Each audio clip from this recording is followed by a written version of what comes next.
মিষ্টি কুমড়া, বেগুন, আলু সব কিছু দিয়ে মেখে বসিয়ে দিলাম।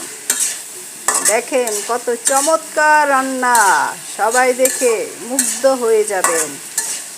মাশাআল্লাহ মাশাআল্লাহ। এরকম রান্না কি আপনারা পারেন আমার মতো? যদি পারেন তাহলে দেখিয়ে দেন।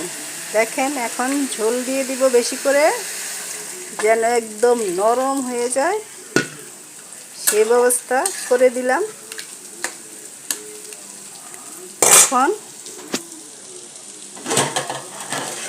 মাছগুলো দিয়ে দিব। শেষ। ইটিস পিটিস করে সব রান্না করে দিলাম।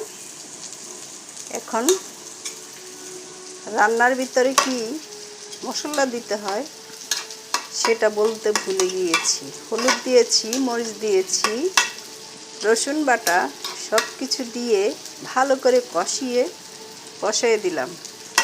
তারপরে একটু কষানি হলো, তারপরে ঝোল দিয়ে দিলাম। এখন মাছ দিয়ে দিলাম। কত সুন্দর পরিপাটি করে রান্না করছি। তারপরেও যদি ভালো না লাগে করার কিছু নাই। দেখেন কেমন হয়েছে। ঢাকনা দিয়ে দিলাম।